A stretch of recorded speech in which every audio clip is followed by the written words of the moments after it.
This is a presentation of Northeast Streaming Sports.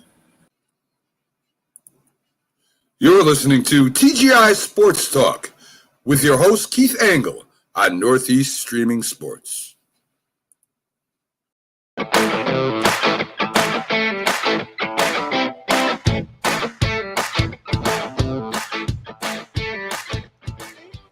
Good evening, everybody.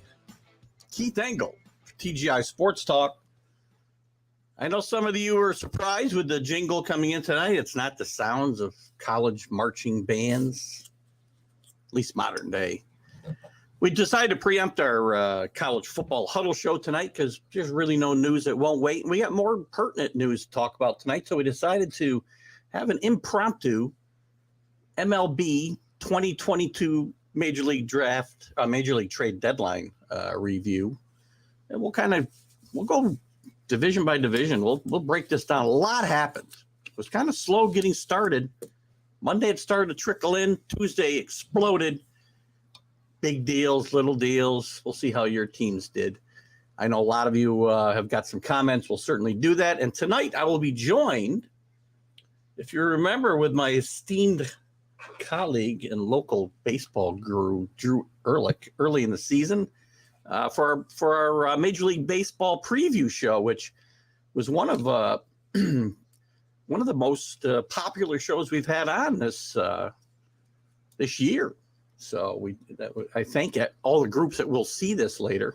I usually spotlight a group tonight too, and I didn't do that tonight, so I apologize. We'll get back to that as well, and we'll be back to the college football news as well next week. So we'll welcome you guys all in and take your comments as we go through tonight's show, as I said, and we'll just dissect this and see who the winners and losers. And it's not over. And let me welcome in Drew Ehrlich. Good evening, Drew. Good evening, Keith. Thanks for having me on again. Not a problem. I wanted to certainly, we talked about doing a mid-season show, and this kind of will, I think, cover that. And because as we go through this, I was looking for my notes from our preseason show, and of course I couldn't find them. But you'll remember who you picked, and we'll make a few comments as we go through, I guess. Some of my picks have done well, some have not, and it still remains to be seen how we will finish. And before we get started, Rick's in early. There's some other people in, but Rick's saying good morning or good evening. Sorry, Rick, not good morning. I have that problem on Wednesday nights. A lot of good mornings. Rick's actually listening to the Mohawks game tonight and watching us simultaneously. So he's showing how Perth grads can multitask against the scientific grain of we know men can't do that. So. Anyway, it was a busy couple of days. We'll go through, I think, Drew, we didn't get a chance to chat too much before, but, we're going to go kind of division by division, talk about the moves the teams made and whether we like them, whether we don't like them, and we'll deal with some comments at the same time. And speaking of one, Rick's getting an early Mark Mancini shot in. Not a face made for radio. So I guess that's a compliment for you, Drew. Oh, okay. By the way, wait till we see Mancini on Sunday, because, he's already got the Padres winning the World Series for the next 10 years, I think. So it's hilarious. But they did make some fun moves, so. We'll get to them a bit later as we're going to try to take this in some semblance of order. And I know you guys get in and you got comments you want to bring up. Certainly do that. We can jump around a little bit if we have to. I know the delay can be a problem sometimes. If Alan's with us, I know he'll want to spend a lot of time on Texas. We will spend some time, but not an hour and a half. I promise you that. So, and I will have some knocks on your team, Alan, as I have for the last couple of weeks. So anyway. Overall thoughts before we dive in here, Drew. I mean, I'm not surprised. I'm surprised at some moves that didn't get made. Wilson Contreras, number one, I guess, in that regard. Before we jump in, is there any overall comments you want to make about the last couple of days? It was a really exciting period. I don't remember seeing this many trades in that compressed time period before. And part of the problem when you're looking at these trades to decide if they're any good is you have to understand there's salary cap issues. There's The person's on a 1-year contract. There's 40-man roster issues. So if they're bringing someone on, they got to dump someone off their 40. So there's a lot of times you look at a trade and you go, what the hell's going on here? And those kinds of things are in the background. So sometimes it's not self-evident when you see it. Welcome, Anthony. That's a good question, and we'll dive into that. We'll look at the Padres when they get to T-Spec. Have got 3 of the best in baseball. So, it's going to be. It remains to be seen. I mean, we can predict all we want. If Tatis doesn't come back, then the Padres still got a lot of work to do. Back to our comments of the overviews, and we'll certainly dive in again. Anthony, thanks for popping in tonight. I was surprised. I thought there'd be a lot of moves early because there's so many teams that are in contention, and that was maybe why they were waiting. I think a lot of teams waited till Sunday night to kind of see where they stood. A lot of teams on the fence. Yeah, and I think a lot of teams still, even when they were making trades, weren't sure if they were buyers or sellers or in this. And the Red Sox made some weird moves. That was the team, yeah. I don't know what they were thinking about. All the rumors about Bogarts and Devers, and nothing happened there. But they bring on Eric Hosmer. I mean, I don't get it. They aren't in contention, at least not at the moment. And it's very surprising to me. We can talk about that one, but actually it kind of makes sense in a way, in a very weird way. Well, we can certainly do that for sure. And we may have the same problem we had with our preseason show. We may have to pop you in and out now and again as we're getting that weird feedback again. Oh, jeez. Not too bad yet. And I'm going to try to turn it down here so that maybe it's only me. We're going to let Rick can comment a little bit. Rick's very good at being our audio guy. ESPN has the Yankees as a winner for the trades. We're going to start right now in the American League East, and we'll start with the Yankees. I think the Yankees are winners. I was puzzled by their last trade, which we'll talk about here in a second. But I think overall the Yankees did very good in getting Andrew Benintendi from the Royals. Obviously, his vaccination situation could become problematic come the postseason if they should have to go to Toronto. But I guess the Yankees are willing to deal with that. Maybe the last trade they made for Vader was part of some insurance in that regard. But I thought they did very, very, very well getting Frankie Montas if he can adjust to New York City. That's my only concern with him. He's never played in this type of market that I'm aware of. So that concerns me a little bit. They did remake the bullpen a bit with some injuries, especially now, and maybe Holmes showing a little bit of chink in the armor here.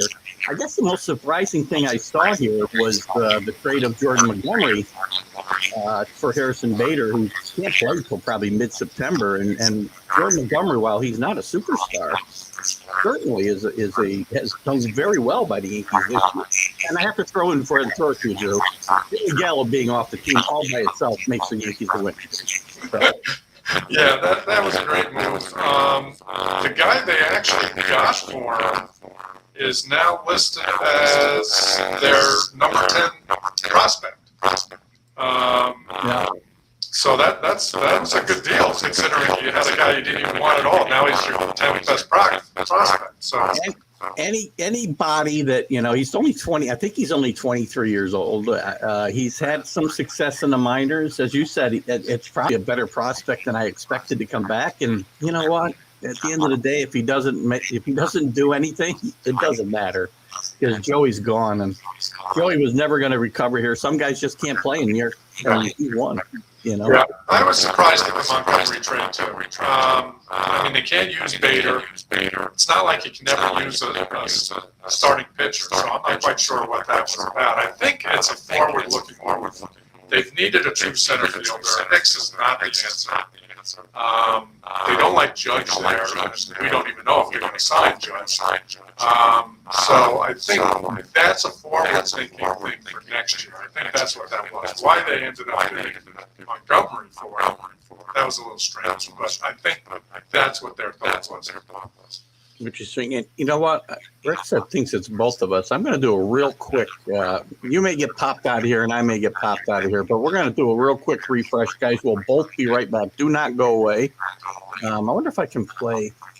I'm going to try something. I don't know if this works, but I'm going to play this little spot for the Dream Ride while I do this. I don't even know if it works while I'm gone, but I'm going to do a quick refresh. You'll probably have to pop back in. The Hometown Foundation is excited to bring back the Dream Ride experience, August 26th to the 28th at Connecticut's Farmington Polo Club. Join us in celebrating the accomplishments of our Dream Riders while enjoying live music, a car and motorcycle show, family fun zone, pet adoptions, canine demonstrations, the Fireman's Chili Cook-Off, and much, much more. Get your tickets today. All right, so we got an early plug in there. So, I hear it is very funny. I hear it now too in my feedback. I don't know what's going on here tonight. We did reboot it, so I'm not sure what the deal is here. We'll have to deal with it. Drew, did you leave or did it just keep you in here? It just kept me in here. All right, so why don't you do me a favor, pop out and pat back in. Okay. And I'm going to continue the conversation. So, along with Drew's comments about Jordan Montgomery, I was a little perplexed by this. Bader is definitely, a good player, a lot of speed, gold glover in center field and in the outfield in general. The Yankees can certainly use him. The Yankees won't need four starters come the playoffs. Right now, I don't hear any feedback, so that's good. I was just commenting on the Montgomery trade, Drew, and while it does perplex me in the short term, come the playoffs, if Severino's healthy and Montos is pitching well, they're not going to need four starters anyway. So, True. And Bader's a Gold Glover in center field. You get him and Benintendi in the outfield. You got pretty good defense. The one thing Gallo did bring was some good defense. The Yankees win here. I think they're not losing this division. There's no way. It's all about beating the Astros. Anthony had a comment here earlier about the Astros going all the way. Listen, it's a really good team who got better, as we'll talk about in a little bit. That's all about beating the Astros in October. That's all it means. Everything is built around that for the Yankees. Yep. So let's move on as we look at the rest of the division. Let's look at the Toronto Blue Jays. Made some interesting acquisitions here. They pick up Zach Pop. They pick up Anthony Bass. Jordan, I'll pronounce his name Grosshans. The big pickup for me here is going to be Whit Merrifield, who's been, he's been on the block for the last three trade deadlines, it seems. He's having a little bit of a down year for him, but I think this is a good trade. And they also get Jeremy Beasley from the Pirates for cash considerations as well, with some other bodies as well. I think the big deal here is Merrifield, because he really, really is a great guy to have on the bench. And I think they can probably play him in more positions than what the Royals were even playing him at. So I actually think the Mitch White deal with the Dodgers was the bigger one. Yeah, that's a good one. And actually, the whole deal of getting rid of Jordan Groshans, who's number 82 prospect in baseball, supposedly, but having a really tough time down in the minors right now. They got two good relievers from Miami in Pop and Bass. And their bullpen on paper looks good, but it's been weak and spotty. I'm not a fan of the Merrifield deal. The guy gets injured a lot. He's never seen a pitch that he can't take a swing at. Yes. He never walks, which, considering his speed, is ridiculous. Plus, obviously, we have the same vaccination issue we have with Benintendi. So, which is a bigger point since he's playing in Toronto. Yeah, a little bit. I gotta believe there's something. They must have talked to him about this. But, obviously, yeah. Something's got to happen. I think this is more of a slam on Biggio than it is because they've got Espinal, who's been playing well. I'm not quite sure why they needed another infielder, to tell you the truth. There's our boy Neil commenting on Montgomery plateaus. Hate losing a lefty, but I don't know. Look at lefties. He'll probably pitch till he's 50, because if you can pitch at all, you pitch forever in the major leagues. And welcome in tonight, Neil. By the way, just real quickly, Neil, somehow I had you blocked. I told Drew the other day I was looking at a block list. There's only one guy I thought that was on it. I saw you on it, so I apologize if you had ever tried to get into the show the last few weeks and couldn't. So I will apologize again, but we got you straightened out. So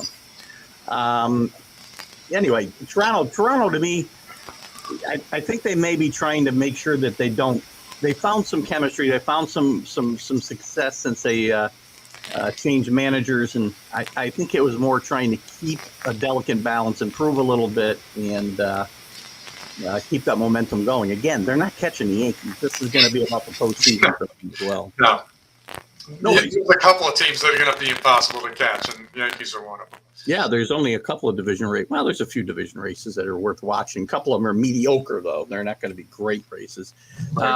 Tampa Bay, for them, David Peralta's a nice pickup, I thought, for them. He's a seasoned veteran. He's been through some playoff battles.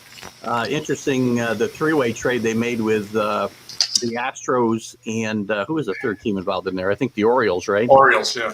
They get Jose Siri, who, by all accounts, may become their starting center fielder for the rest of the year there in Tampa Bay. I don't know if it's the rest of the year. They're definitely planning on getting rid of Kiermaier. So. Yeah. Well, they've had some trouble there on offense all year, and they need to shake things up a little bit. Probably going to be a playoff team unless they fall apart. But again, the Rays, you can't. All of these guys, you just can't count them out because they seem to find diamonds in the rough everywhere that they go. Yeah. And they'll take guys that are not successful on other teams, and something about their system, particularly with pitchers, brings these guys up, and they do a great job with them. So we'll see what happens. And the Orioles were a very interesting case to me because, the Orioles are probably somebody who weren't sure what to do.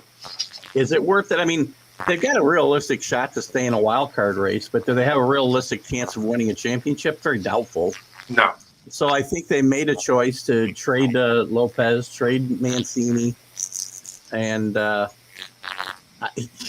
hopefully they can stay in the race with the rest of the kids that they have and some of the people that they brought back. So they planned for the future, and they also want to try and stay in the race for the wild card, which I don't. They're a scrappy team, man. I don't doubt that they can't stay in here. They've still got some good players on this roster. What are your thoughts about what they've done here? It's some interesting moves. As far as rankings go, they picked up their number 8, number 12, and number 26 prospects with the trades between the Mancini trade and the Lopez trade. I don't know who they're going to have as their closer now. That's a whole different question. The key is Seth Johnson in the Mancini trade. And don't forget, Mancini has a contract where, depending upon if either the team or he does not accept it, he can become a free agent. And in theory, he could go back to Baltimore if he wants to. That's one thing that I've harped on a lot here, Drew, about anybody.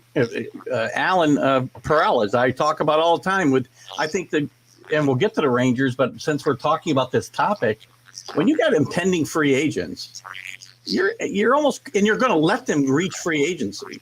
So what's the difference whether you trade them and get something for them and then negotiate with them, or just negotiate with them and attempt to lose them for nothing? It's crazy not to move guys and get something for them. The Yankees have done it. That's how they got Gleyber Torres and brought Chapman back after they traded him for Torres and some other players, and they brought Chapman back in the offseason. So I don't understand how more teams don't do this. The Cubs love Contreras, another great example. Trade him and then negotiate with him, unless you think you can get it done before he hits free agency, and it's not likely at this point. I don't think so. So, again, I think a good move for I think the Orioles, I'm going to give a solid winner scorecard here. Yeah, I think they've been pretty well. I don't think they're going to do anything this year. But, again, it's a very young team. They're stockpiling those guys, and I think they're going to be something to reckon with in 2 years. Yeah, we'll get to the Red Sox, too, and I'm going to let you speak because I'm not going to have a lot to say here other than I don't know what the hell they're doing. The rumors were they traded Vasquez to the Astros, which certainly helps them. They get a couple of young guys back, but then they go out and they get Tommy Pham, They get Eric Hosmer. They're decent Major League Baseball players, but this is a team that's been really floundering now for 6 weeks or better. And these are not guys that are going to turn their season around. I know they're on a 3-game winning streak, but I don't see this team as going to the playoffs or being a threat if they get there. Does this help them? You seem like you might have a different take on this. No, I have a different take on the Hosmer. See, if you actually look, their first basemen were hitting the worst in the major leagues. So even Hosmer is an upgrade. Believe it or not. Well, that's true. And that's where San Diego was. Okay, you won't go here. Who can we send them to? Oh, these guys have a terrible first base. Let's ask these guys. Yeah, okay. I mean, but they had to send 3-4 guys with them for prospect. Jay Groom hasn't proved himself. It was a really weird deal. I think actually lost from Allison, not because of Hosmer, but because of the prospect. It's another team. It's another team, though, that seems like they could have traded an impending free agent in Bogaerts and got a pretty good haul for him, and then negotiate. Again, I don't expect this team to contend for a championship. Trade him and then negotiate with him. I think they're worried that with Story's injury history, he's not ready. They don't want to gamble on him going over to Shorty. That's entirely possible too. So anyway, we're going to move to the Central. Why don't you pop out and pat back in? We're starting to get that denigration again. So pop in and I'll get started here. We're going to move to the American League Central here. Again, we're reviewing pretty much division by division. I'll put up a comment here by the Mad New Yorker before we move off the American League East. A ton of moves, but New York teams were pretty conservative. Listen, Carlos, you're right. They were conservative, but I don't think anything happened. I did not expect either one of these teams to be overly aggressive. Now, the Yankees, I would not say were conservative. I mean, again, they traded a starting pitcher. They brought in one of the better starting pitchers available, probably the second best starting pitcher available, and two starting outfielders potentially. So I don't think that's not aggressive. The Mets will get to. I didn't expect the Mets to really spend a lot of capital on guys that were going to be rentals and not improve themselves. Now, the guys you can say they had the guy. They just the best line I heard, Drew, and we'll get to, I guess when we get to the Mets, I'm getting ahead of myself.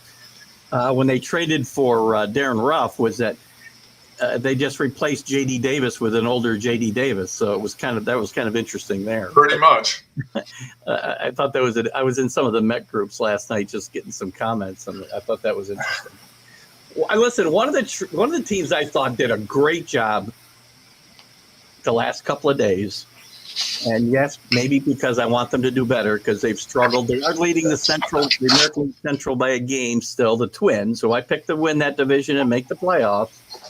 I thought they did a very good job of overhauling their pitching staff a bit, getting a closer that they needed. Lopez has been lights out for the Orioles early on. Tyler Mahle is an accomplished major league starting pitcher. He hasn't had a great year in Cincinnati this year, but he's had some good years leading up to this.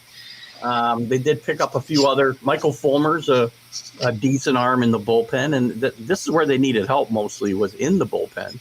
Yeah. When they get a backup catcher, I would guess, with Sandy Leon as well.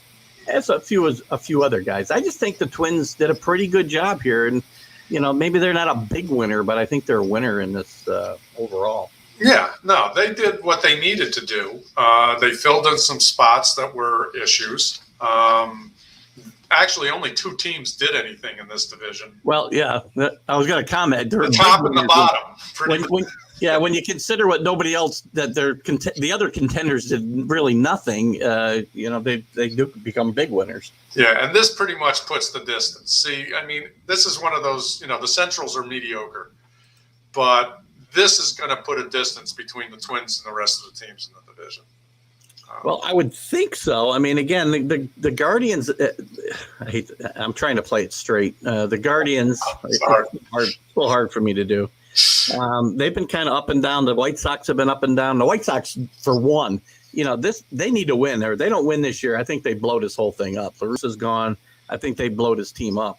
I was surprised they didn't make some bigger moves here at the deadline, trying to make shake things up a bit. Particularly for relief. But they didn't. So this is going to be Minnesota's to lose at this point. Fulmer, by the way, is a rental. So, yep. No harm, no foul on that one. And Leon, I think, is because there's an injured catcher.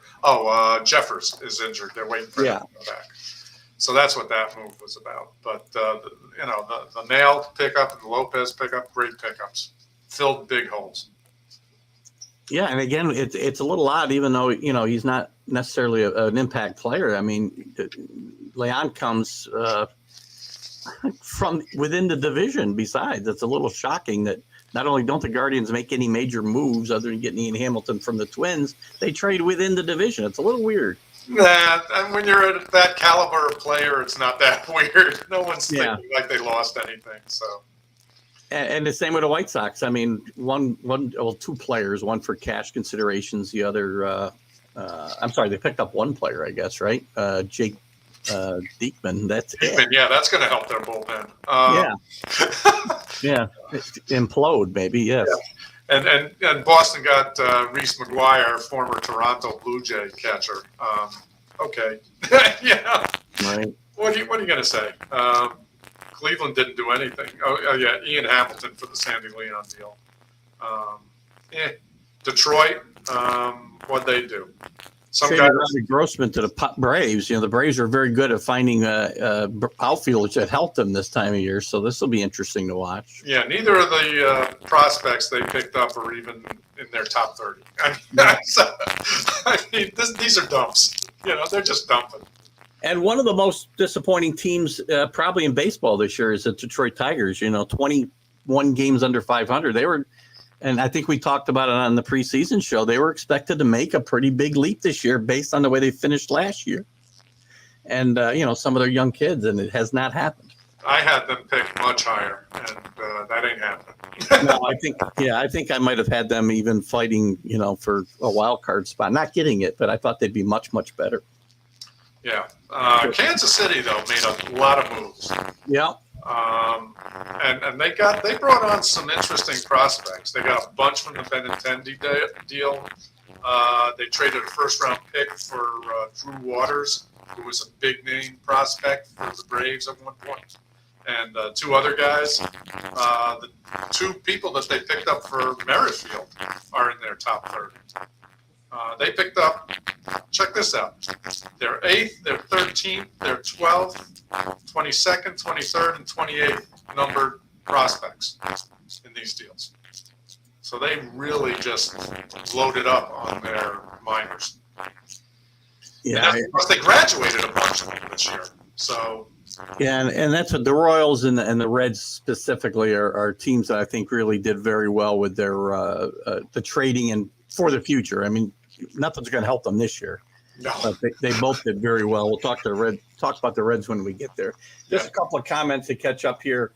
The Twins are inconsistent, but one of the reasons they've been that inconsistent, Carlos, has been because of that bullpen, and I think they did a great job of addressing that with Fulmer and Lopez if they should continue to pitch the way they have early in the year, and getting a starter who can. I always hate the word or the term innings eater, because if the guy doesn't throw good innings, what's the point? But that's for an arm. Look at Tyler Mahle gets himself in a pennant race and gets the juices flowing. I think he can pitch better than he has this year so far. Yep. Dave Guyette, who do I think? Who do you think didn't make any trades that should have, and where needed? And we'll comment on that as we go along. One of them, Colorado.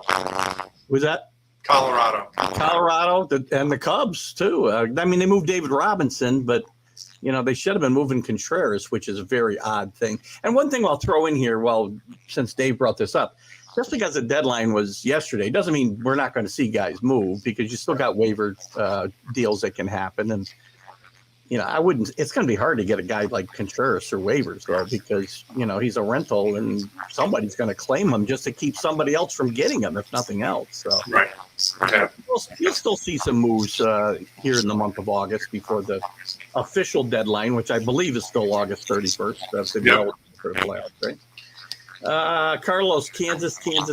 I'm not sure what that means, but they're going sideways. Well, look it's the Royals. They're going to be good every 10 years. They're not the Yankees. I mean, that's just the way it goes.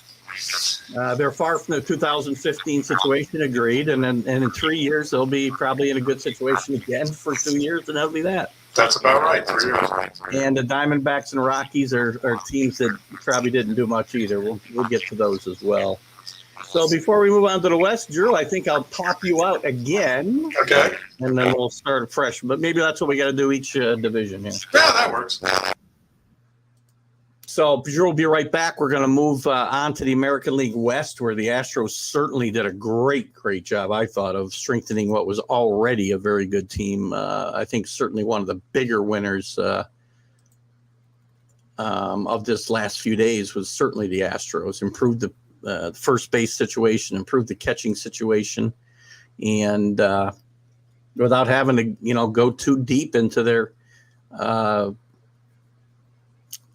strengths to do so. So I think that's a good sign for the Astros, who, listen, are a really good team. I've said it all along, the Astros are not going anywhere. They're a really good team. They're well managed. Listen, if I wasn't a Yankee fan, I'd be rooting for the Astros because I want to see Dusty Baker get a World Series ring. But I am a Yankee fan, so it's not easy for me to do that until they're eliminated, at least. So we're talking about the American League West now, Drew. We're rejoined by Drew Ehrlich, who will be popping in and out due to some technical issues, but we'll work through them. We did it last time. We can do it this time. Yep. Your thoughts on the Astros? I was talking about, obviously, they improved their first base / DH position, and even outfield a little bit with Trey Mancini. They haven't got much out of their first base situation much of the year. I think getting Vasquez, I think, is an improvement or helps them with their catching situation. It does. The irony is Gurriel is actually starting to hit just before the trade deadline. Yeah. And then they get Mancini, and you're like, okay, well, here he is. A guy I find interesting too is they find another really, really good arm for the bullpen. He's a little erratic sometimes. Will Smith coming over from the Braves for Odorizzi, if I say his name right. He's another guy who can't seem to say his name right. But that was an interesting move. And again, the Astros like those types of arms in their bullpen, so that could be an interesting situation through the Yeah, they're big fans of veterans in their bullpen. Yeah. And so this is just another one. And as you say, he's very inconsistent. But they're loaded with starting pitchers, so it's not like you needed Odorizzi to fill out. And you got McCullers coming back, so they needed to make room anyway. So this was a matter of two teams figuring out, okay, what do we need? How can we fill it? And that's what I like. Same as the Bader deal. These are deals where we have a hole, we've got a strength, let's trade and make it work. And that's what that one was about. Yeah, and you don't find those trades much today where both teams are able to help themselves out, two contenders, right? So I guess probably the biggest name they gave up to or the best prospect was probably going to be Siri, I think, the guy they traded to the Rays. So the Rays find these diamonds in the rough, so watch out for that kid, I will tell you right now. He's fast, but he still has not proven he can hit major league hitting yet. Yeah. The team that's gotten hot, and again, another team similar to the Blue Jays, have gotten very hot. They're going to be dangerous come the playoffs potentially. They're not going to catch the Astros. It's the Mariners, and they get one of probably the starting pitching gem of Louis Castillo early in the weekend from the Reds, but they give up quite a haul to get him. In my mind, some pretty good prospects. Yep. The Reds come away with quite a haul of all their trades, depending on which magazine you're reading or what report you're reading. I mean, they've got as many as like 5 of the top 50 prospects in baseball they've traded for in the last week. So, depending on who you're reading, of course. Right. But your thoughts on this? And plus, they pick up Carlos Santana, which will help them a little bit. Not the guitar player, obviously, but the first baseman, and get a little bit more bat. I thought they might go for some more offense here. The last couple of days, they did bring in Jake Lamb from the Dodgers, who was playing in the minors, I believe. I thought you said they were bringing in offense. No, I know. I mean, again, I think they're looking for lightning in a bottle there because Lamb had a couple good years for the Diamondbacks before he went, off the radar. Yeah, but he's got a hole in his swing. He can't hit lefties, I think it is. So I've seen it. Yeah, he's like a Joey Gallo light. Joey Gallo can't hit either lefties or righties, though. So yeah. I'm going to have to find a new whipping boy now that Joey Gallo's gone. I don't know what I'm going to talk about that. Well, and this one was under the radar, was the Kurt Casale Matt Boyd trade for a couple of prospects. I don't know if people remember, but Casale caught Castillo when they were both with the Reds. Good point. And I'm not sure that's coincidence. Yeah. I think the Yankees. I think the Yankees probably could have got Castillo if they wanted to give up one of their top prospects. So, all the moves the Yankees made, they traded some good prospects, similar to what they did last year for Gallo. None of the guys they consider their best prospects, but if Allen were here, I'm sure he'd be telling us that they got some pretty good guys because 3 of them are already contributing to Texas losing every day. True. That's a little weird thing to say, but. You never know. Prospects, you know what? I've always been, and I said this about the Soto deal. If the Yankees or the Mets and the Padres did it, if you got a generational player like Soto, you got four guys, you have no clue whether they're going to be any good or not. I don't care how highly you rate them. I'm making the deal every time. Yep. No, it was interesting that, as you say, they didn't really go for hitters. It was pretty much for the starting rotation they were going. So yeah, I agree. Elsewhere in that division, again, not much else going on. The Rangers, they traded Matt Bush to the Brewers for infielder Mark Mathias and the pitcher. Probably nothing to get excited about. Rangers aren't going anywhere. Another team, in my mind, as I said earlier, made a huge mistake with Martin Perez. They could have got some pretty good prospects for him and negotiated. And he, again, according to Allen, who's got his finger on the pulse there, they love him. He likes it there. Hey, Martin, we're going to trade you for 2 months and then you'll be back. I mean, it's crazy to just hang on to these guys when you're out of the race. Now, again, don't forget they have all those high-priced free agents that they signed. They think they're building, and they think they can build around them. But they need better pitching than Martin Perez is their ace. And I got to tell you, the Angels, they made a lot of moves, but I just don't think any of those. I don't think they've improved their team even a little bit by moving Brandon Marsh and Noah Syndergaard to the Phillies in separate deals, I believe. Well, the Syndergaard trade, I mean, he was a rental anyway. Yeah, definitely. He wasn't a great rental. I mean, he's a league average pitcher at this point. He's not striking out numbers like he was. ZRA is 3.86 or something like that. Yeah. The Brandon, trading Iglesias was really interesting. I'm not quite sure. I mean, they just signed him to a 4-year deal, and then all of a sudden they turn around and trade him for Jesse Chavez and Tucker Davidson. Really? Yeah, I don't get it, and I think that's a good move for the Braves. It certainly is. Bullpen greatly. They obviously also don't think Brandon Marsh was going to pan out. They traded him to Philly. They did, however, acquire when they got Logan Ohan, their number 1 prospect. He immediately pops in as their number 1 prospect. Yeah. And you know what? I mean, they got Toussaint from the Braves. How old is this guy? I feel like I've heard his name for 10 years, and he's never really done anything. No, he's still in his mid-20s, actually. Maybe it feels like I've been hearing his name forever.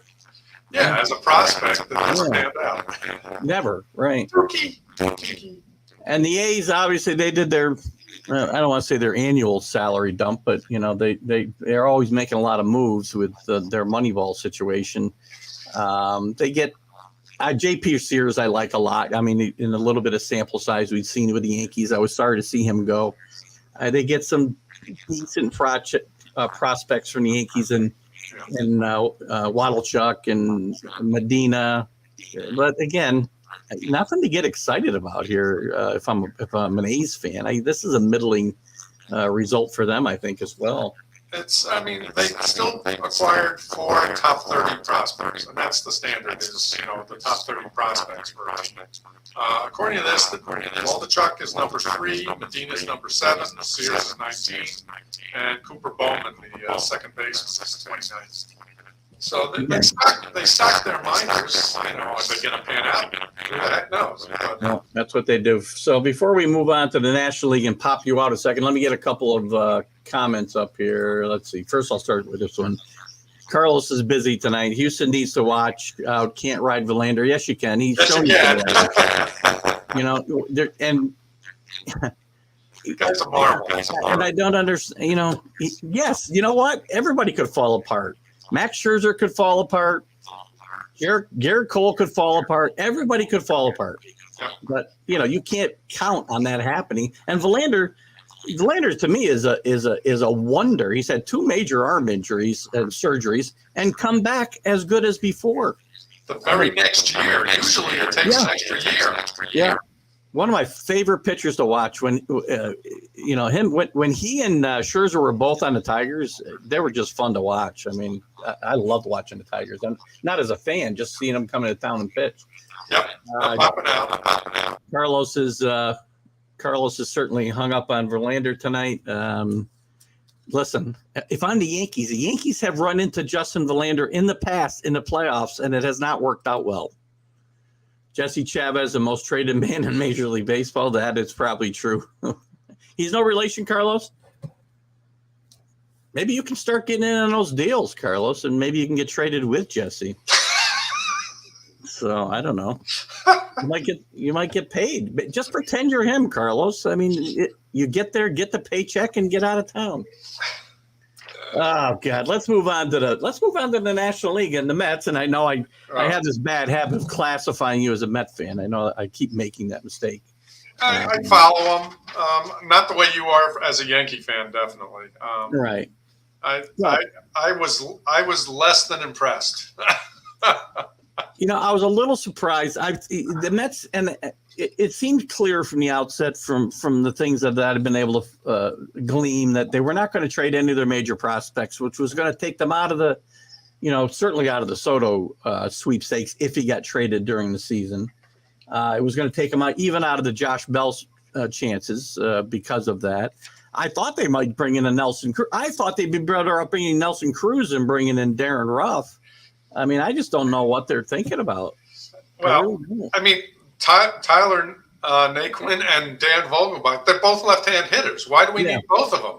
You don't need both, right? Well, Vogelbach can't play in the field. No.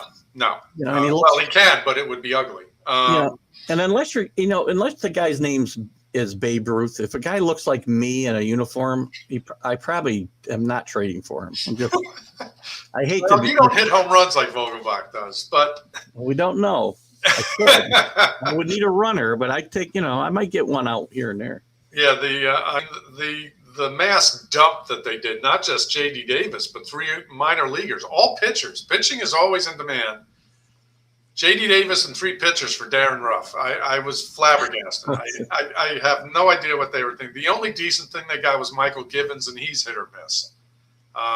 He could be a help, but you're right. I mean, again, and by the way, in the Vogelbach trade, they traded one of their better relief pitchers this year. Again, a small sample size, but he'd been pitching very, very well. Yeah, their attitude was, well, relief pitchers are a dime a dozen, so we can afford to do this. And what did they replace that young guy with? Michael Givens. And I'm like, okay, I'm not buying what you're selling. I have to put this comment up before we go on. I'll get to the rest of the comments, but Rick, that is very funny, by the way. I'm not sure the Russians would make that trade, but Carlos, we may have to have another conversation. We're not going to take you up to Kenny Gifford's compound. We're going to send you to Russia. You can make your choice, which is going to be worse. All right, so we'll get to the comments about the National League East. We'll get to once we finish it up. Let's move on to the Braves. So I think got a pretty good, maybe not perfect, but I think bringing in Iglesias, as we talked about, is certainly going to strengthen their bullpen and as Carlos says, the most traded man in baseball, Jesse Chavez. I like the Grossman trade. He's got a little bit of upside, and the Braves have a habit of bringing guys like this in, and they contribute. What else did they do here? Got a first round pick and some infielder. And probably signing Austin Riley was the biggest news to a 10-year extension for $212 million, which I think is a great move. He's a great young player. Yeah. I mean, they didn't. Truth be told, and here's one of those things. Here's where that complaint, quote unquote, they were conservative, but they filled holes.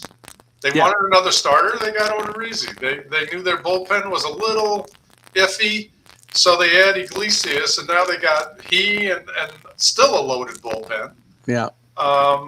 It was holes. It was fixing little things, fine tuning. They're a good team. They didn't need to go all in. Yeah, they didn't have the same situation they had last year, where I think at this point they were still maybe 2 games under 500. They're 22 games over 500 right now. Right, and they had incredible outfielder issues last year. They didn't have that this year. Well, they remade their entire outfield, right? They traded for, I think, 3 or 4 outfielders last year. 4, right? And replaced that. They all contributed as well to that World Championship. So this year they weren't in the same situation. And you're right. They filled holes, and I think they did a pretty good job of it. They did. Moving on to the Phillies. Philly's interesting. They improved their defense, at least in center field with Marsh. Yeah, that Marsh. was good. Thank you. He's going to be a starting center fielder there, I'm sure, going forward. And they need an outfielder. On the Started Up show this morning, the Philly sports guy was telling. He had a funny line. He said, when Marsh got to town, they said, "Here's what you're going to do." Who's a lefty? Who's their Schwarber? Schwarber, he's going to cover this much ground, and Harper, when he comes back, will cover this much ground. Everything in the middle, Marsh has got. So they needed somebody there. Their defense is just, in my mind, historically bad. Yeah. There, Syndergaard, I liked. I know you're not necessarily that high on him. I know there's talk his stuff is certainly not close to what it was before his injury, but he's pitched decent, and I thought this might be a good pickup for the Yankees to have a swing man because he can start. He's shown he can relieve. When he was the Mets, he did some relieving when he's coming back from his injury. At least, I think this is a people are going to be surprised that Syndergaard is going to help this team a little bit. I think he could, and again, this guy, he's no Verlander, so he's still coming back from the surgery. He's still, there's still a time lag with a lot of pitchers on that. Yeah. He could end up having a great, last 2 months. So far up to now, it hasn't looked great, but it's not bad. Yeah. God knows the Phillies always need decent when it comes to pitching. Well, they certainly need back end of the rotation. The front end has been pretty good with Nola and Wheeler. But the back end certainly needs some help, and Syndergaard can help there. And also picking up Robertson will help there because he's pitching very well. And he didn't pitch very good when he signed there before his free agent, and he didn't pitch at all. Yeah, right. He got hurt, so he's got, maybe that'll help his incentive to really help this team down the stretch. I think this team will make the playoffs. I said it in the spring. They struggled. I was not a Joe Girardi fan. I'm sure I said it then because I've said it a lot. I was very happy to see Rob Thompson get his chance, and he's done pretty well with it. And the Phillies, they're going to have to keep scoring runs to win. That's not going to change. But I do think this team will. I think they got a decent shot to slide into that last wild card. Yeah, the Syndergaard thing is replayed because Eflin is injured, so they're trying to fill a hole until all these guys come back. Yeah, and then he can help you in the bullpen if you don't need him as a starter. So I do think it helps them. I'm sorry, where are we now? The Marlins, the Marlins were looking for a center fielder. They didn't get him. They really wanted to move. They tried hard to move Lopez. The Yankees were in on the Lopez talks right up till the end, even after they got Montauk, but they couldn't come to an agreement. And the Marlins don't really do much of anything. I think that helps them now or in the future. And I thought this team was ready to gel a little bit in the second half and maybe make a wild card run, and they've done the exact opposite here the last couple weeks. Yeah, no, I mean, all they did was the one deal with Toronto, and They got a guy that supposedly is number 82 in the majors and the minors as a prospect, but he's not proving it out, or Toronto wouldn't have traded him. So, and he's a shortstop to boot. So I don't know what they were thinking. And that brings us salary does. What it was. Yeah, I think so. And I listen, the Marlins, they got so much pitching. They just got to find a way to get some position players here. And this could be a team to watch out for next year if they can make some moves to fill some holes. Yep. But they got pitching galore. Yep. So, Washington. Lastly, Washington, who makes Washington do anything? they made a little trade for a guy named Soto. You know what? I thought they might get some major league. Well, CJ Abrams, I guess, has been playing in the majors, so I think at least a little bit in place of yeah.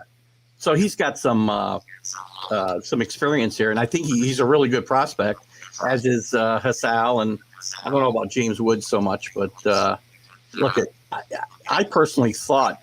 There's a lot of people that think this was a really good trade for the Nationals. I thought they could do better.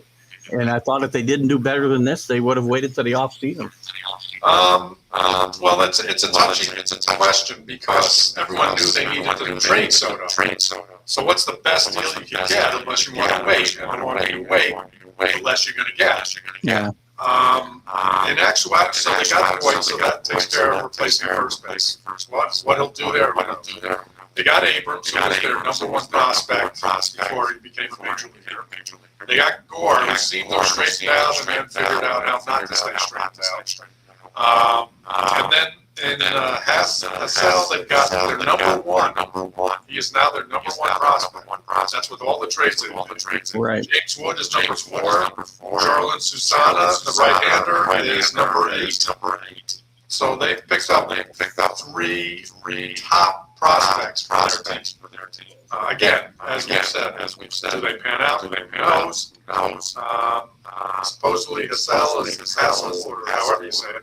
I'll have to look that one up. He's a 5-tool guy. Yeah. Well, I guess when I think they could have got more is, and again, it could be because of the New York. I'm reading stuff in the New York papers where if the Yankees or the Mets want to get involved, the Mets got to be talking about Alonso. And the Yankees got to be throwing Gleyber Torres in with their 5 best prospects. And then I see not one major leaguer. I'm sorry, Luke Vogt. But, that's not a major leaguer that's going to help you. So I don't know. And again, in 5 years, we may say this is the best trade the Nationals ever made, or it's the worst trade in history. Who knows? I think it'll take less than that. I see them in about 3 or 4. Same as Kansas City, same type of situation. Yeah, they got 3 names. They got Gore, they got Abrams, they got Edwards, and they got Boyd. They're not necessarily great major leaguers. Yeah, I know. Let's pop you out. I'm going to answer I'll start with some of these comments. Drew will be right back, and we'll get some of your comments, and Drew can catch some of this. Carlos, before you get sent to Russia by Rick Sherlock, Epler did not want to dump 3 of his 4 infielders in their system. Again, it all depends. If you love your prospects, we talked about it. If you love your prospects, great. If you don't, you don't know what they're going to do. You do not know what they're going to do. You've got a sure thing against 3 rolls of the dice. And in reality, that's what it is. There are no sure things for the Yankees, the Mets, or any of these other prospects that got traded for Soto the other day. Certainly we know the names. They have no room in the big leagues for them right now. Again, I'm not saying they should have traded him or shouldn't have. Carlos Santana. I'm not sure where that came from. Carlos Santana's in Seattle. No, I like the Braves Foundation. That's, again, as we talked about, Carlos, that's why they didn't need to make the crazy trades. Syndergaard's best pitching is on Instagram, so that's a good one. And Washington dumped everything and beat the Mets the same day. We talked about that actually on the Started Up show, that they didn't make the trades. They had a team that looked like a summer league team that beat the Mets yesterday. So. Hey, anybody can be good on any given day. That's the beauty of sport. I agree. And baseball specifically, because, as John Sterling says, you just never know what you're going to see today. And You can't believe what you say. He's so. 162 games. You got to win a few. God. Well, everybody's going to win 60. Everybody's going to lose 60. It's the other 40 that matter. So. Yep. Unless you're the Pirates, which you may not even win 60. Sorry, Mark Mancini.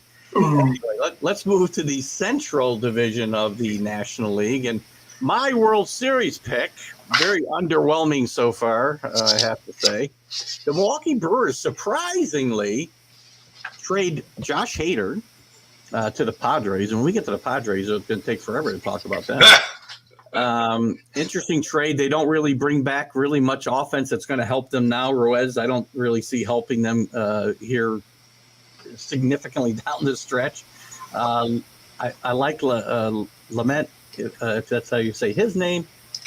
He's had some good stretches. He's been hurt a lot this year, or maybe still hurt now. I'm not sure. But he had some good stretches the last couple of years with the Padres.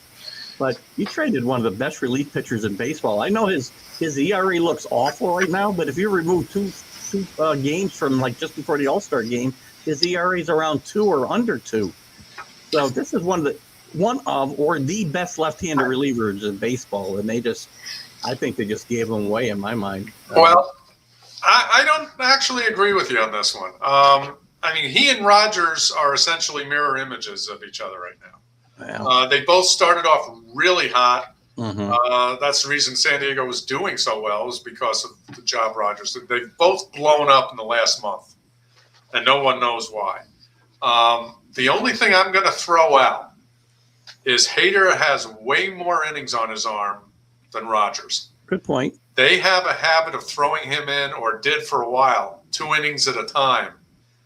And that'll take it out of it, considering how hard he throws. So they actually got back. The two youngsters they got back are actually number 8 and 9 in their minor leagues right now as prospects. So when you throw in what Lamet might do, if they can correct Rogers, it may not be that bad a trade. It looks like it might be straight up Rogers for Hader, but then you picked up some other guys. Yeah, and they don't improve their offense, which is really not very good at all. Which There was is really nothing on their offense. they had a guy right there in their division that they should have been looking at in Brandon Drury, and they let him go to the Padres again. And I just don't understand how they don't trade for a bat at least here. And Hader, it's funny. And I'll digress from what we're talking about here a little bit. Again, what's wrong with baseball is we talk about guys like Hader pitching too much when they pitch 2 innings at a time. And Sparky Lyle used to get, 5-inning saves, for crying out loud. Yeah, those days are way gone. I know. I got to stop, visiting my time machine, apparently. I mean, they got a guy, actually, Keaston Hiura was hitting when they brought him up, and now he's back in the minors again. And I'm like, okay. No hitting whatsoever. It's pretty much all pitching. They've been very inconsistent. They've been in a battle back and forth. The Cardinals will catch up to them. They'll get a few games on them, and they just haven't been able to get any consistency going. And I did think this was a team with their pitching, as I said early in the year, if they got any kind of improvement out of their offense, they were going to be really good. And they've had guys digress rather than progress. So I don't see this team doing much come playoff time, unfortunately. Whoever's got Williams, though, now has a closer. So, and he's pitched well, and that's one of the reasons they were comfortable moving Hader. I understand that, too. He's pitched very well. So, yep. Again, we'll find out. I like Hader. I like the way they used him, too, and the fact that, you talked about him pitching multiple innings, but they would also bring him in, which teams really should do. Don't save your closer for the 9th inning when the game's on the line in the 6th or the 7th. Yeah, that's when I want my guy in the game, when it's on the line. Not with a 3-run lead in the 9th inning. But again, then he's not a closer. Right. We have to have defined labels today too, right? Hey, I can't pitch a 6th inning. My contract says I'm the closer. Please. St. Louis. I'll start sounding like Kevin Kernan here in a second. I better be quiet. The St. Louis Cardinals. They bring in some veteran pitchers Santana from the Pirates, who's had a pretty good year. He's, been a decent pitcher throughout his career. Nothing exciting. They also get Chris Stratton in that deal from the Pirates. They traded Bader, as we said, and some other players for Jordan Montgomery, who, I don't, again, I don't know that this team got themselves much better here at the deadline to be able to make any kind of real. They could beat the Brewers out, yes, but again, to make themselves a major contender in October, I don't see where they did anything. Especially when you think that they were one of the final contenders for Soto, and they come away with really not a lot other than maybe Santana, and I guess Montgomery will maybe give them something here of value. They've had a lot of injuries in the pitching staff. Right now, Nicholas is carrying them. Still waiting for their ace to come back. So this was a matter of plugging holes. And as you say, getting innings for their starters. So that's pretty much where their emphasis was. They even got JoJo Romero as a relief pitcher. So it's all on the pitching side. Nothing was on the hitting side. Actually, ironically, same as Milwaukee. And maybe it's the fact that they are a good young team. They've got some good young positional players, and they may just want to kind of sit tight and make a couple minor moves so they can get into the playoffs or at least compete to do so, and get ready to really compete next year. It could be just as simple as that. Yeah, I didn't think they were actually legitimate Soto contenders. Right, and the Reds spent their trade deadline really stocking up some of the major contenders, sending Castillo to the Mariners, Maul to the Twins, Drury to the Padres. Where else did they move guys to? Tommy Pham, if you want to call that. That was a dump. Yeah, that was a dump more than anything else, right? And they did get Austin Romine from the Cardinals for cash consideration, so that ought to really probably get them rolling in the second half. But for the future, for what they're doing, I mean, they've torn this team down obviously over the last year or so. They've come away with a haul of prospects here, as we've talked about a couple of times tonight. At least one of the top two, I think. So I call them winners for the future. They're not winners for the short term, but they were sellers all the way, 100%. So this is probably a pretty good result for the Reds, I would say. And pretty much anticipated from day one when the season started. I mean, everyone knew they were a dumpster fire. They were going to do this. The interesting thing, so here's what they picked up. The number 17 ranked prospect in baseball, Marte. He's their number one. The number 92 prospect in baseball, he's their number 6, Arroyo. There's 7 Spencer Steer from the Tyler Mail trade. Victor Acosta is number 16. That's from the Brandon Drury trade. Strand is number 17. Stout from the Castillo trade is 18. And number 30 is Adrian. So they picked up 1, 2, 3, 4, 5, 6, 7 in their top 30. Including 2 that are in the top 100 of Major League Baseball. Interesting thing. 4 of them are shortstops. I don't know where they're going to put them all, but 4 of them are shortstops, including the top 2. So I don't know what they're going to do.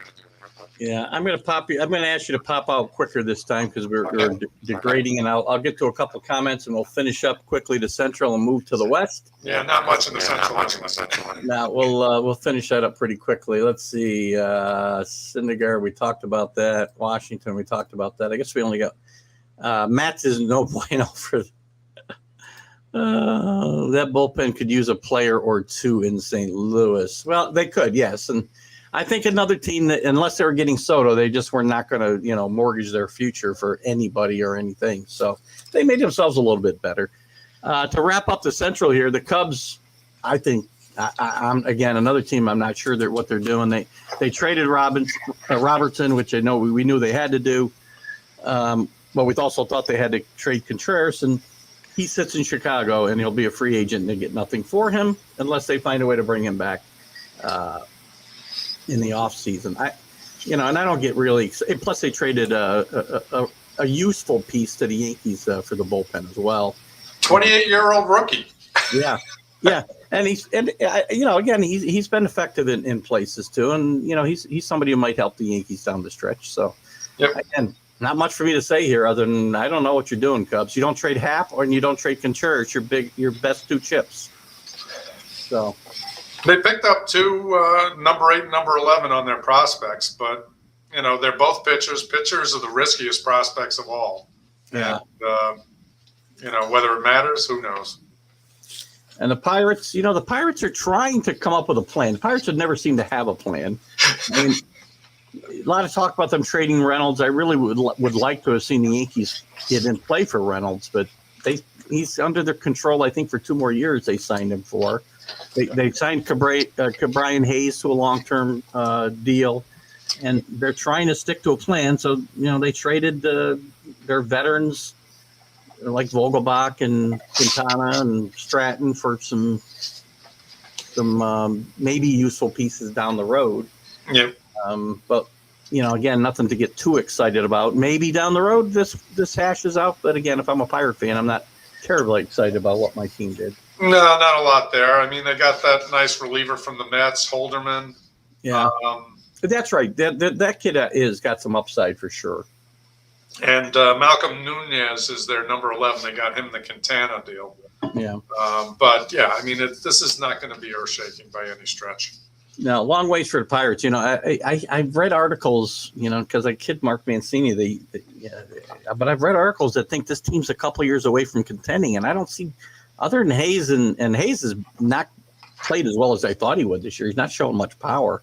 No. But outside of Reynolds and Hayes, I don't see a lot there to get excited about. No, it's. I mean, they got some pieces. Bednar in the bullpen, and their rookie at shortstop. But again, this is young talent that needs to get seasoned and prove themselves. Right. So we'll talk about the National League West here last, as far as going through these divisions, and I think we'll leave the Padres to last because I'm sure I'll have to pop you out before we get to that. I want to make sure we got a clear sound for that. Oh boy. So we'll start with the Dodgers. Again, the Dodgers are already loaded, so I don't know that they needed to do much, and they're being graded pretty harshly for what they didn't do. But again, they weren't in a position where they had to go out and do much. No. I mean, they did pick up Joey Gallo. That ought to give them a World Series ring just there. But everything they made was small. But you're not going to go out and get a Max Scherzer and a Trey Turner at the deadline every year. So I don't know what Dodger fans want. Plus, you're already almost 11 and a half games up. You are 11 and a half games up, and you've got the second best record in baseball. What do you want? Yeah, I mean, they picked up Chris Martin from the Cubs for McKinstry. He's a nice arm, yeah. He's a nice arm, but the bullpen was stacked anyway. Yeah. I still don't understand the trade of Mitch White. I mean, I understand that they don't have a place for him. But he's a decent pitcher, and they really didn't get a lot back for him. So I'm still not sure what that one was about. I don't know where this kid DeJesus is going to fit with this team. I mean, they've got a lot of infielders already, so that are locked up. It's considering their success, it's amazing. We really have very little to say about the Dodgers. I'm a little surprised that they take a flyer on Gallows. We talked about earlier on when we were talking about the Yankees for a decent, minor league prospect. He's not awful. I mean, he's not one of the top prospects, obviously, but we already saw we can't say in a big market. I mean, he belongs in Texas or Kansas City or Milwaukee. Milwaukee. That's a team I thought really, Drew, that they might take a flyer on Joey Gallo. I really thought they would, because they had nothing to lose. What do you got to lose? Nothing. Yep. Yankees would probably pay the rest of his salary. They probably are now. But I don't know. I can't get excited, and I don't know the Dodgers need to be excited. So, as I said, we'll leave the Padres to last. The Giants, again, are a little perplexing to me. Certainly not playing very good baseball. Back on a losing streak again after breaking a long one here recently. And their best two chips are still there, Rondon and Peterson. And again, this is a team that they're a long ways from their 107 wins last year. The magic is not repeated. And again, I don't see much to get excited about, trading Darren Ruff for J.D. Davis and and some prospects that you may have some numbers that I'm not seeing. Nobody there I'm getting excited about. No, I mean, that is the best trade, first of all, because they got younger, and if they can fix Davis. Yes, I mean, Davis was a good hitter at one point, so if they can fix him, it would be worth it. But they picked up three pitchers. Yeah. Which, we know them in pitching. So I think that was a steal, I think. I think the Mets got robbed over there in the trade, to tell you the truth. But the rest of their moves were all minor moves, moving guys off the 40-man roster, making space. It was nothing. Interesting move with Trevor Rosenthal, who had a bit of a bounce back this year going to the Brewers. That that'll help them a little bit, and maybe this Tristan Peters will be somebody that they like. This is the Giants' way now. They're going to be kind of like I don't know. They're going to be like Moneyball on both sides of the bay, I think, because they bring in a lot of guys who have what's the word the metro. What's the word I'm looking for? They appear to be washed up or whatever, and then they fix them. Yeah, they look like a sabermetric team, like the A's, have been trying to do, and they try to piece them together, platoon at every position, bring in pitchers that have been washed up elsewhere, as you said, and fix them. But that's not going to do it every year. I mean, you found lightning in a bottle last year, but it's not sustainable. I don't think that model. No, and that's why they picked up Boyd, and then they just traded him. I mean, they did what they did, and then they moved on. So yeah, and the Diamondbacks, as we said, again, nothing to get excited about here. They trade David Peralta for Christian Serta, and they acquired another infielder from the Royals for Rivera for relief pitcher Weaver. Again, what are you going to get excited about here? If you're a Diamondbacks fan, this team is going to be bad for a little while yet. It's going to be bad much longer than it should be. They have one starting pitcher. They can't get a relief corps. Their hitters are inconsistent, except for Marte. It's not good. Yeah, and probably to me maybe the worst team grade in all of baseball has got to be the Rockies. They don't make a single move. They got a chip in Bard, and they had a chip in the shortstop. What's his name? Is he another Iglesias, maybe? Yeah. Well, you got a couple of decent guys you could trade for some middling prospects. They don't even do that. They just hang on to Bard and extend them. And, Daniel Bard, is he's a decent relief pitcher, but he's not any good on a bad team. And he's such a young guy, too. Yeah. I don't know. So anyway. It's a great story. And he's pitching well, but he is a great story, yeah. And I don't know. I look at he's a guy who belongs on a team that really wants to put together a winner, and that's not the Rockies. And Chris Bryant's got to be really happy that he signed there, right? I mean, what a knucklehead that guy is. But we knew that was about the money and not about a championship. Yeah, and I guess if that's the case, then I don't want that guy on my team anyway, right? So. Anyway, the Mets could have used him, I think. He'd look pretty good at third base for the Mets right now. But if that's his attitude, then the Mets are probably better off without him. Yep. So, all right, let me back out so we can talk some San Diego. Yeah, let's do that. I'll do a couple of comments here while we wait for you to come back. So, real quick, because we're going to get into Padres before I lose Drew's Cubs need Javi Baez. Well, you know what? I think he signed a long-term contract with Detroit. He's not gonna do it. Let me get Drew in here before his audio goes bad, so we can talk about the team we need to talk about, and that's the San Diego Padres, who have maybe had the best trade deadline of any team in the history of Major League Baseball deadlines, because they not only go out and get Juan Soto, who's a generational player and the guy everybody was after. But they also get Josh Bell, who is having a great year, hits from both sides of the plate. They needed help at first base because Hosmer was fading after a surprising start for him. They do trade a lot of prospects that we've already talked about. But on top of that, they go out and they get Brandon Drury from the Reds, who is having a tremendous year, probably the comeback player of the year in baseball, I would say, in my mind, at least up until now. They get Hader from the Brewers, as we talked about.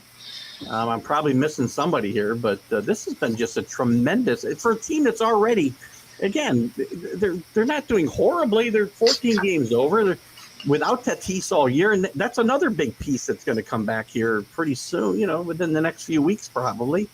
And this team could be very, very dangerous come October, wild card or no. Yeah, it was. You talk about who did they give up, and Hassell is the number 21 in baseball prospect. Wood is number 88. But again, you got to remember, and this assumes that they can extend Soto, and that's all. Well, it doesn't matter. Even if they don't, Drew, they've got them for 3 playoff runs, even if they don't extend them. So, but you got to remember, he's young. Yeah. And Tatis is young. And, so their foundation is still fairly young. So you say, they gave away a haul in prospects, but they don't need them. The team's young. Manny's only 29 or 30, right? Right. So, you're like, oh, geez, they mortgaged their future. And no, the future's now. No. They've done their pitching staff to death. They've signed all those, Cy Young candidates or winners and are hoping for bounce backs from several of them. Well, there's one place. Side. There's one place if there's a weakness on this team that could come back and bite them in the postseason. It could be the starting pitching after Musgrove.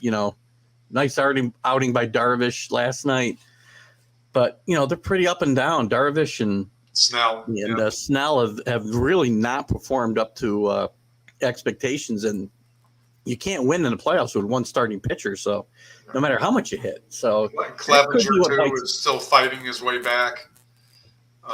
In theory, it's a good staff, but they need to be consistent. I certainly agree, but do you think?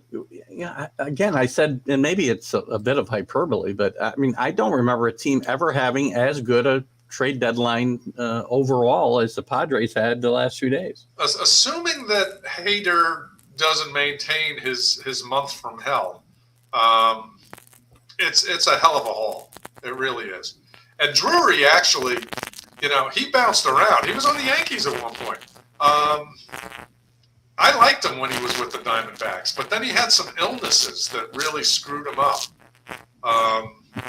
And now apparently he's taking care of them, and now you're seeing what he can do.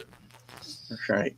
Just a couple of comments. If Joey Gallo has a Kirk Gibson moment, I will definitely throw up. We talked about it this morning. I did with the Philly sports guy. He goes, can you imagine if the Yankees and Dodgers are playing each other in the World Series and Joey Gallo hits a home run to win the series? I would be speechless. And I can't imagine a scenario where that could happen, but it's baseball, and who knows? Alan Peralez makes it in. Must have been working tonight. It only took 5 players to get Soto because Hosmer backed out of the trade since he had a no-trade clause, but whatever. Well, it was 6 players, so yeah. Yeah, really, Voit was part of that trade. It ended up being a separate trade, but it was really part of that trade. So. Right. And again, Hosmer, like Gallo, it's one of those additions by subtraction things. Yeah, Musgrove extension was good for the Padres as well. As we said, he's their best and most consistent pitcher right now. Machado is the oldest of the 3 players we're talking about. Yes, Carlos, but he's only, again, he might be 30, but he seems older because he's been around since he was like a teenager. Yeah, Alan, I'm all done with Joey Gallo. You, me, and Joey Gallo are all done, Alan. He's off my team. The prospects you get to talk about, I don't have to talk about Joey Gallo anymore. The Marlins won that chip. They had made great moves. Had won that one chip. Marlins, that one. I don't know what that means. You have to explain yourself, Carlos. While we still got a few minutes, Drew, we can kind of look a little bit at the second half and maybe what we expect. We can, pick apart our pick a little bit. We got like 10 minutes or so. We can jump around a little bit. And probably going to pop you out in a second, but let's start real quick. What do you see in the American League? Look it's Yankees and Astros to me and nobody else. Do you think there's anybody else that can jump in there and really do any damage in the playoffs? Again, short series happen, but on paper, no. It's a short. It's short. Seattle. Maybe if they got hot, they got points. Not any of the wild card teams. last teams. Don't see it. I don't either. Let's pop you out real quick and come back. Okay. Drew will be back. We're just talking. We finished up our review. If you got some comments, we'll certainly jump on them. We've got about a little less than 10 minutes before we have to wrap it up, and we're just going to kind of look at some of the second half races. We just talked about the American League coming down to the Yankees and Astros, and look at nobody's a bigger Yankee fan than me, but I also am a guy who tries to look at things logically, and the Yankees still have an Astros problem in my mind. And until they prove me different, and this team, they'll be a little less home run reliant. I still need to see them win some games where it isn't home runs that are winning it. Aaron Judge is having a great year. A lot of guys are, but I need to scrape out some wins, without hitting home runs here and there. Well, the nice thing about Benintendi is that he's a good fielder, so essentially he replaces Gallo in that respect. Yeah, but he hits for much better average. He's the anti-Gallo. Yeah, right. And okay, he's not going to hit home runs, but home runs are worthless if they're all solo shots too. So if you got a guy that gets on base, now you're driving in more runs. It's a good move. I agreed. And listen, I think it's going to be a great series if they get there. I think the Yankees will give them everything they can handle. Obviously, there's some history there that Yankee fans will be very worked up about. I don't get worked up about it because I think it's a lot of, hooey about nothing because everybody's doing that type of stuff. And we didn't lose because when you steal signs, by the way, it doesn't help. It doesn't put help the bat on the ball. Right. I mean, Jesus, you can't hit their pitchers. You're not going to win. I don't care if they know your signs or not, so that's what's going to happen. National League can be very interesting. Do the Mets hold off the Braves? I think they can. I don't look all the Met fans are looking for a second half swoon like they're used to. No. I think things are different. I feel the atmosphere and the attitude is different. And I think Buck is a big part of that. I'm a big Buck fan, as people know. And I think that's the difference in this team. Yeah. I mean, they may not hold on. It all depends on the health of Scherzer and DeGrom, obviously. Scherzer's already shown he's come back as Scherzer. DeGrom, we still don't know yet. It looks good, but who the heck knows? Can they hold them off? Yes. Will they? Hard to know, but even if they don't hold the Braves off, they're still going to be in the playoffs. So and again, they have the pieces. So if they make the playoffs, they could still upend anybody. So it doesn't really matter if they catch them or not, to tell you the truth. I think this comes down. I think the Braves go back to the World Series. I really do. Now, again, that goes against my preseason pick, obviously, but when you've watched 100 games and you got no reason to keep picking them, I think the Braves now, maybe they don't repeat, but they get back to the World Series, I think. We'll see. I want to see what happens with the Padres. Does it work? Does it take this quickly? Does it take a month to gel? How far back will they be when that happens? That kind of a thing. I think how Tatis comes back is going to have a big effect on how well they do and, how well he plays and fits into the lineup because, it's a lot different lineup than he left behind. And that's an interesting point because there was still a lot of talk. They're trying to keep him healthy in spite of himself. And the talk was he was going in the outfield, but they just traded Abrams. So they, who are they going to put there in short? Yeah. So that's probably out the door now. He's a shortstop at least when he comes back, he is. And not only did they trade Abrams, but they brought in another outfielder. So right. Yeah. So they're committed now at this point, and they have to find a different way to keep him healthy. Let's check a couple of these comments here. Since Alan got in, we'll see what he's got to say. Carlos is saying he was talking about the 2003 Marlins. I'm not still sure what you were saying there.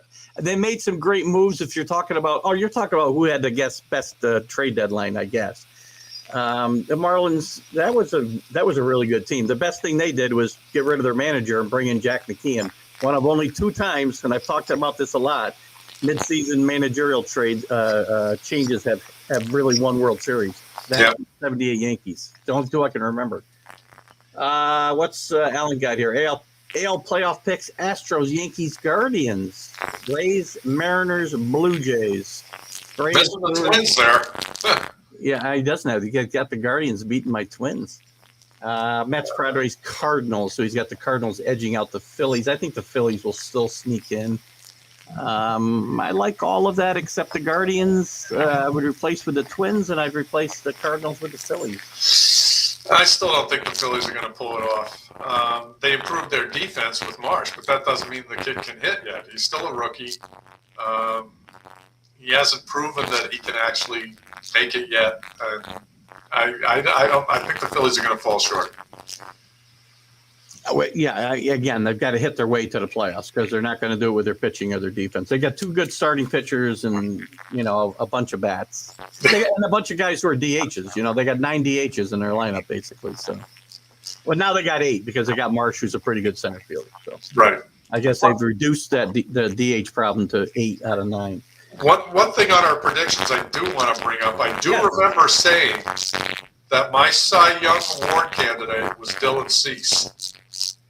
And he's doing pretty well. Actually, I do remember that. I wish I'd been able to pull out of I couldn't find it. I didn't think to look for my notes during the day today. I was busy, and I know I kept them out just so we could refer back to them, and I don't know where the heck they put them. I'll have to look for mine as well. I looked for them 5 minutes before we started the show, so that wasn't going to help. So. Anyway, listen, it was a very interesting weekend and Monday and Tuesday, and we're in for an exciting, maybe – the division races. I think we got the NL East. We got the 2 central divisions, which will all be good races for first.